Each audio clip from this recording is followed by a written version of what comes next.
The camera is running. Okay, will I say something now? You can say anything you want now. Well, my family is a very large family, and it starts way back in Sweden, where both my mother and father were born. My father was a country boy, and his name was Julius Anderson. Charles Julius Anderson, and he was born a country boy. My mother was a city girl, and she was born Hannah Kareem Lovestead, and she was born in Gothenburg. And they both came over on the same boat, and they fell in love, and they got married. And out of that marriage, I was born February 19, 1904 in New Britain, Connecticut. And my sister was born in Connecticut, and her name was Ruth Elizabeth Evelyn Anderson. She was a year younger than I. And then there was Ebby Clarence Valdemar Anderson. He was the oldest child. He was old, and he was handicapped. And then years later, we had George Charles Anderson. He was the youngest, and we named him a short name. And he was born in July, but I forgot the year. And I got married to Gilbert Oliver Langlois. And how'd you meet?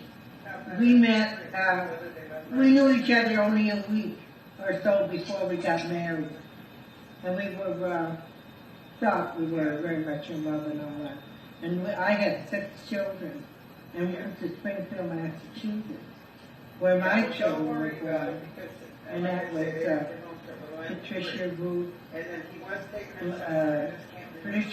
Patricia Ruth Langlois, and Lois Linnea Langlois, and Audrey June Langlois, and Barbara Leon Langlois, and my son, who is sitting here with me, That's me. Henry Langlois. I was the oldest, and after a while, my girls grew up, and they got married. I went to California in about 38 years ago, I think, was about that time. In about 38 years ago, I think, was about that time. What made you decide to go to California? I went to California because my daughter Lois married a man by the name of Harold Haynes. And he promised me when he went off the war that if he came back, he would take me to California with my son and my daughter, Hannah, the youngest. She was 11. And he kept his promise. He flew 50 missions over Germany during the Second World War, and we did go. It took us 6 weeks to go across the country. And he told me, he said, when you see a place you like to live, let me know and I'll let you off. Which he did. I landed in Pasadena, got a job, got along just fine. And Hannah grew up, and we got a job with Walter Ralph Jr. Both of us worked there, and they were very nice to us and all that. And she got married from there to Bill Crone. Bill Allen Crone. She got married, and gradually they all got married. Gilbert got married to Phyllis Sainsbury. Yeah, I have to think about his name. You don't know the date? No. What do you mean? We got married in January 1950. Okay, that's when they got married. You heard him say that. Go back to when you were a little girl, and what you play with, and what you used Oh, to well, we made our own. We played all kinds. We went ice skating mostly in the winter because that was the big thing. We built big bonfires. Kids brought hot dogs, and we just skated and fell down and had a good time, lots of laughs, and we did that. And we always had to work at home. That was the word with my mother. Don't be idle. Do things with your hands, with your mind. Don't sit idle. You get bored with life. And so you went to visit your grandmother, right? Then all the summer vacation, we went to visit my grandmother, my father's mother and father. And they were also, of course, from Sweden. And we could do no wrong. We did everything wrong, but they didn't think so. We climbed up the cherry trees and we picked her strawberries, but it was all right with her. That was okay. We were just growing up. Okay. Played the organ like crazy. That was all right. Anything we did was all right. Didn't have to take a bath. Didn't have to take a bath. Didn't have to wash up. She'd come in at 4 o'clock in the morning and wake us up because she was afraid we'd starve to death, so she gave us coffee and sweet rolls. We could hardly hold the sweet rolls because we were so tired. So for breakfast we'd have steak and eggs and fried potatoes and all kinds of stuff, which were stuffed down our throats, but we weren't hungry. And that was always a pleasant memory for me, how good they were to us, and had a really wonderful time there all summer long, until my mother would come down on weekends and give us a bath and comb our hair. We thought that was just horrible. We were glad when she left.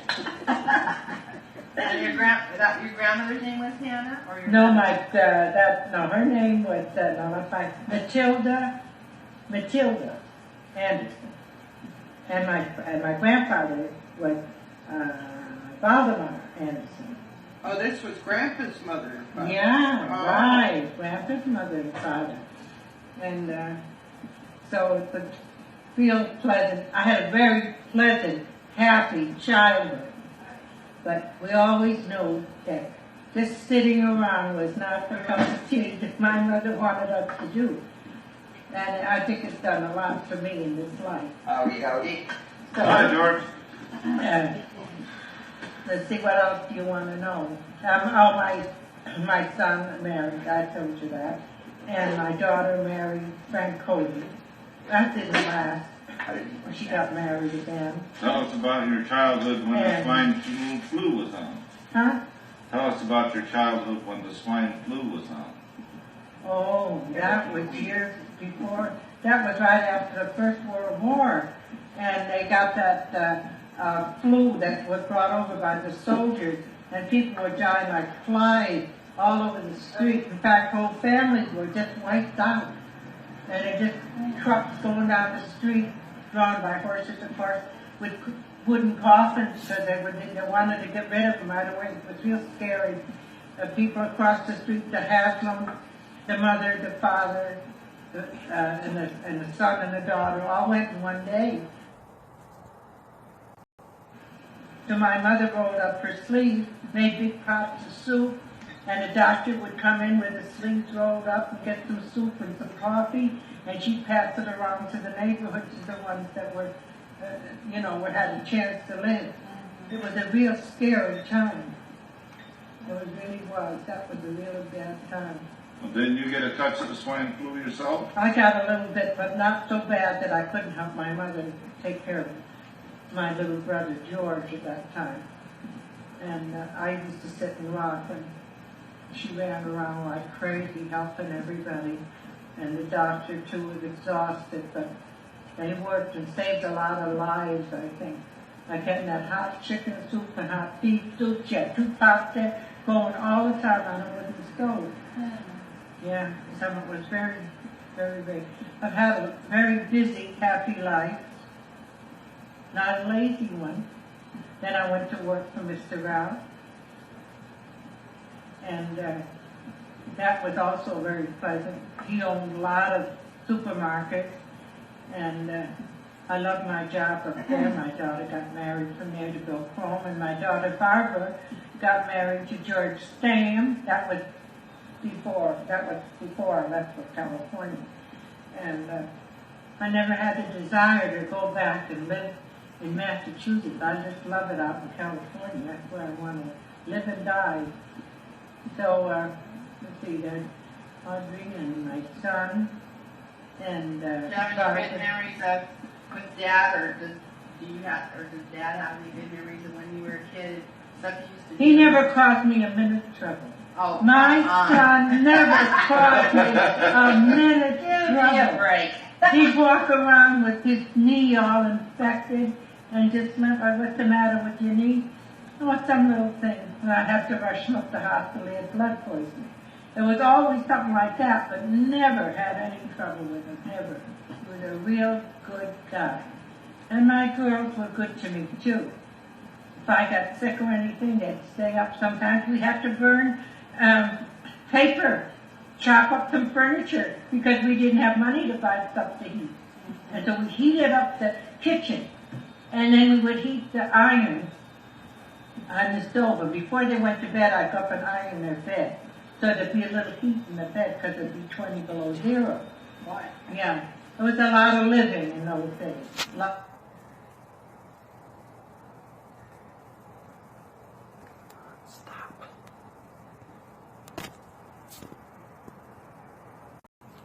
of living. How did the kids play? Did you bring out My dance kids, and- first of all, we only could heat the kitchen. So everybody sat around the table and did homework. Did their homework first. Then we would play amateur hour. And Lois was the violet. She would dress up like the mummy. She'd wrap all these rags around her head and come down, and she'd look in the mirror and scare the life out of herself. You know? Or she'd get behind this, supposedly was supposed to be made for radio, had a hole in it, and she'd give the news or sing a song. Everybody took a turn doing something, and perhaps we had a cup of popcorn that we popped. Everybody had a little handful of popcorn or something one time. And on Saturdays, we'd all pitch in and do the work, and we'd go up to the highway and bum a ride to the lake. Always got a ride from the truck driver. That's the way we got home, too. And that was a real fun time. We had perhaps had 2 sandwiches that we all chopped up and had a piece of. Nobody had any money. We weren't the only one. The whole state was in a band here. And that's just about the way. Then I worked for Ralph, and I had an apartment in Orange. And I got to see my I have 6 children, 18 grandchildren, and 36 great-grandchildren. So I'm busy. I love to write letters. And that's a big pleasure to me, and it relaxes me, because I like to write letters that sound like a visit. And I get that kind of letters back, what we're going to have for dinner, and the plans, and silly little things I cut out of the paper, and I send them to the kids. And I get more letters from my great-grandchildren than I do from my grandchildren. That's the truth of it. I get a lot of letters from my great-grandchildren. So I guess I went to live with my daughter in Signe Valley, and it's not always like your own place, but it was as close to home as I could expect it, and I know how to live in with people. You don't always be there.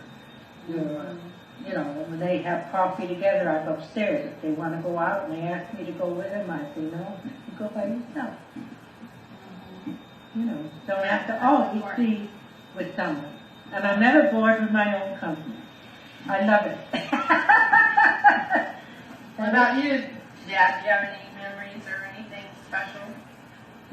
Nope, I had a good time. I'm still having a good time. All the trips to the doctor and the hospital every time Mom went shopping. Hiding it. Now we got blood poisoning all the time. Twice. I always made a big pot of soup on the back of the stove like my mother did. And they'd come home from school and I'd have sweet bread. I'd make their hot rolls and stuff like that. And their friends were always invited into the house. Let them dance to patting off the rug. That's okay with me. They had a good time. What about your grandparents? Her parents? Did you My ever go grandparents? there and have fun? Well, they were good to me. I could go up there anytime I want. Oh, yes. Yes. Grandpa Anderson They worked always in the got it. theater there during his retirement. My mother used to say you should have had all boys. I used to get in the show for nothing. All the kids know what that's like. Yeah. That's neat. I know, it's right. Mom used to bake every Saturday, and all the guys used to come over and lick all the holes. And I want to say a last word that I'm sorry about my friend Mabel, but it's part of life. You get born and you die. And it's in between what's important, what you do with your life. But, You yeah, that was remember, about a happy time during our childhood. you remember the time, Gilbert, when Mother went shopping and you decided to go fishing in the river? And she came home and couldn't find out what the smell was in the house? Your father caught a fish and he put it in a bowl with water, and a fish bowl. And it stuck to high heaven. Yeah. Took it out of the river. I used to pick wood up on the side of the river. After the kids go to sleep, I go down in the river and pick up dry wood and burn up telephone books. Anything else the present burn, old shoes. I remember right, my job was drowning Barbara's cats. Oh, Are you sure. the one that did that? Yeah. You didn't drown them. Sure I did. No, you didn't. That was Joe Fishing. No, that was me. That was so cruel. That was so cruel. Yeah. That was cruel. Yes, it was. Mother She sent had me to the cats. river with Barbara's extra cats. Rock in the bag. Always had a lot of cats. Yeah, she did have a lot of cats. Yes. You loved them, you know. That's true. Why don't you get over here in the picture so we don't think I we're don't talking wanna. to a ghost? Of course, Christmas time was a wonderful time for us because our whole family come up to my house. They wanted to come to my house because it was more fun, you know. And we played pinochle and have a good day. The kids always rehearsed a play or something to entertain my family, and it was very good. Audrey always said the prayers before dinner and all that. And my uncle, who was a Swedish masseur, and he did play State and Capital for the kids. You remember that? You do. If you knew the state capital of the state, he'd give you a nickel. And so the kids would practice real hard to know their states and capitals. And spelling. And they gave me $12 That's for right. Christmas, which, Wow. but, oh, that was a big deal. Give her money, because she knows how to take care of it. Who was that? That was my Uncle Nels. Oh. Yeah, my Uncle Nels. Sure, sit down, George. Good looking picture. Oh. Then I have my son-in-law over here, George, who loves to see me come. He likes to put the dinner together, so I would go home. And I have a I got it last son-in-law night, in I Simi said. Valley. The bus leaves in 10 minutes. That's not what you What said. did I say? You said you can't even depend on these darn terrorists. Oh, Give yeah. $100 to blow up a bus and they don't even do it. I pick up on the bus and go home. I don't want to drive on the freeway. No. Why? Your grandfather was a well-respected Police officer. police officer. Oh, a very kind and wonderful The man. kids were That was scared your of father, them. right? My father had a drive. He never drove a nail before, and he built a 3-car garage. But my mother also did catering, and when he said I didn't have any money to go on with it, yes, you have his $300. She catered, My goodness. and when she catered, she saved the money. And when he needed it, she always had it. Huh. We came Wow. from that kind He's a of mean family. cop. It was great. Didn't the Ku Klux Klan used to leave groceries on the porch? Didn't the Ku Klux Klan used to leave groceries on the porch Roasted? during the Depression time? Groceries. He said the Food. Ku Klux Klan didn't. Oh no, they used to.